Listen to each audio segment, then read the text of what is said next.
भात खिचड़ी कभी हलू चटनी में नून नहीं चीनी धबी हलू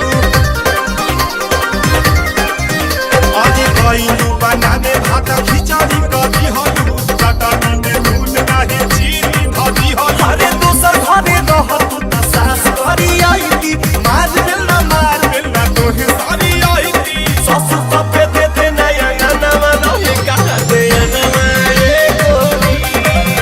अरे खटे ना बनावल तू भोजना रहे कहा थे नवा ए गोरी रहे कहा थे नवा ए गोरी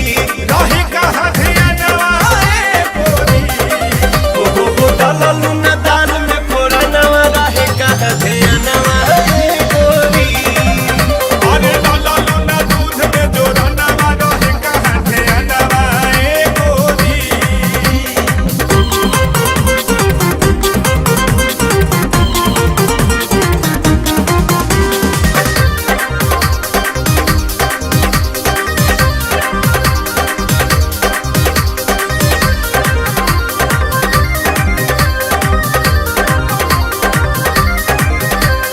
सब्जी बनावे गइलू रह गइल काचे आलू दबा वाला पथरिया में नाचे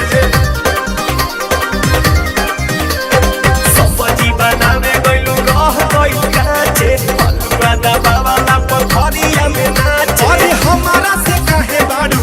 तू फुलावले हम कहा कुछो कइनी जे बाड़ू सतावले बाप को तो घरे चल धनिया पलानिया घोड़ा वाला भाई देबू हो अब बदलेला तू बचनिया सजनिया दिलवा लगाई देबो ये धनिया घोड़ा वाला भाई देबू हो सजनिया दिलवा लगाई देबो बाप को तो घरे चल धनिया पलानिया घोड़ा वाला भाई देबू हो अब बदलेला तू बचनिया सजनिया दिलवा लगाई देबो अरे मान जाना आपका प्राण लेबो।